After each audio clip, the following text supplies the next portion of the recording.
is just fantastic.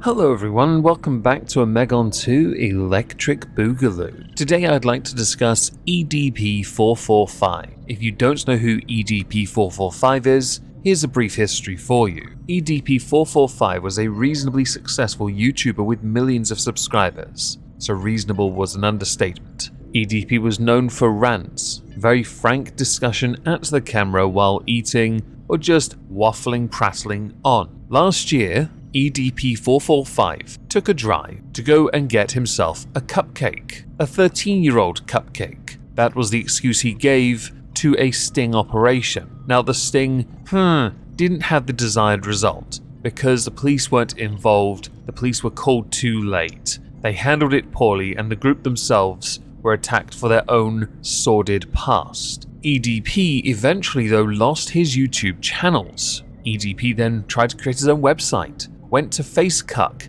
and other platforms as a means of getting around this, so as to maintain relevancy and continue to put out his message. EDP didn't do very well. There was in fact one channel that had survived the purge. I don't believe that's the case anymore. Hell, EDP gave everyone a 24-hour warning that he was going to delete all his content so people could archive it. And boy did they archive it. It's not that good anyway. EDP though has now resurfaced on another platform, and that would be TikTok. TikTok aren't exactly renowned for being very user-friendly, regardless of who you are. You can be shadow banned over the tiniest thing, their algorithm is nonsensical, and to grow on that platform, if you want to now especially, you've got to pump out so much content. Quantity over quality is where it's at. I have a TikTok. I couldn't grow it to save my life. By all means go follow me though if you can find me. I found out that he had resurfaced on TikTok, courtesy of Ricky Berwick, who had said the following.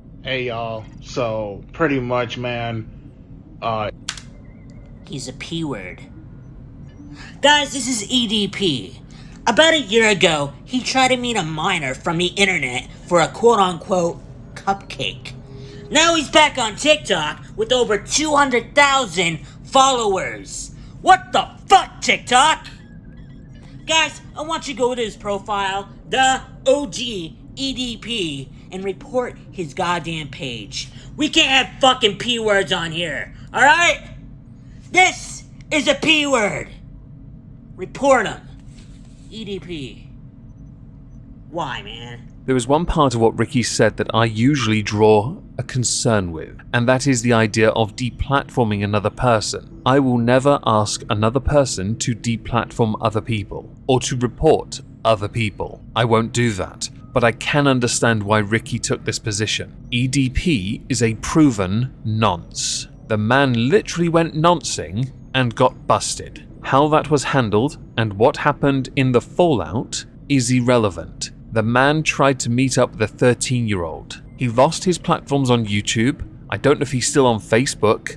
That man was essentially excommunicated by social media. And yet somehow, almost under the radar, he has reappeared on TikTok and managed to get over 200,000 followers already. So when people call for his removal from that platform, there might be a point to that. I did look at TikTok's terms of service. They're not the easiest to understand, so do forgive me. The word bollocks seems apt. So I reached out to another creator, someone I know that uses the platform and is reasonably successful. Her name is Lucy Luxor, and yes, I did get permission to show these DMs. Lucy replied to me, "Where do I start?" Okay, so there's quite a lot of them from what I understand, and it's very hard to get them off the app, as they just make account after account after account. Just like YouTube then, but YouTube seem to sometimes get on this. Another major problem is that there's literally no decorum on TikTok. The nonce word gets thrown around like it's just another slang word, so it almost has no meaning. And it's like even if they aren't one, they are called it.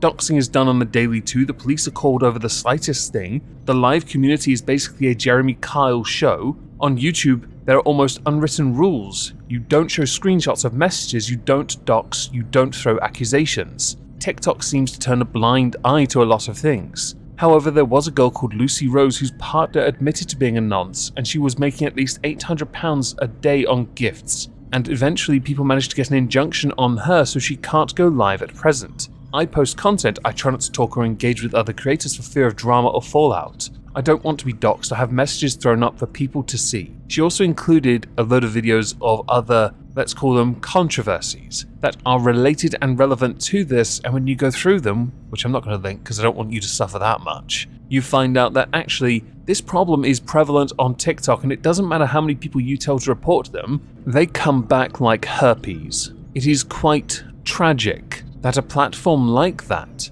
with the growth it has had, has yet to find a meaningful way of dealing with real nonces, as opposed to those who just use the words because they're big brave. I like to take the quote of Mike Tyson, social media made y'all way too comfortable with disrespecting people and not getting punched in the face for it. That's basically TikTok. I took the liberty of looking at some of EDP's content over on TikTok, and what I noticed was it was exactly the same crap he had on YouTube. I then looked at his social blade and discovered the man is on an upward tick and has been consistently on an upward tick for a while. His follower count has grown by almost 100,000 in 2 weeks. The man is going places. The man gets decent views as well. Not that any of it translates to decent money, but a platform is a platform, right? And he's not having to upload anywhere near as much as others are to gain any traction. Now, he did turn off comments for a while. No doubt it's because people had realized back in February when there was an article talking about him going viral on TikTok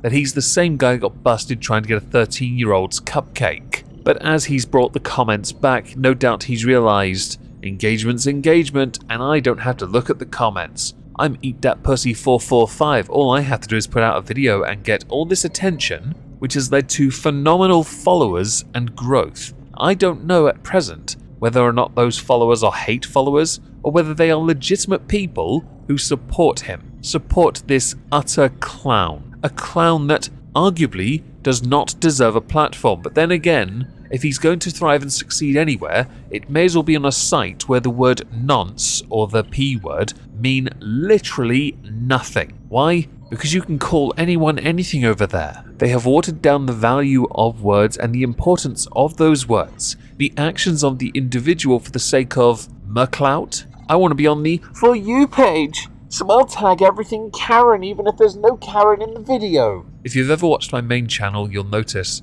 all of the videos came from TikTok and the majority were not Karens. And a lot of them went viral because they're Karens, right? Got to milk it for that attention. Try not to make a platform look too much like clout chasing morons, huh? Precious.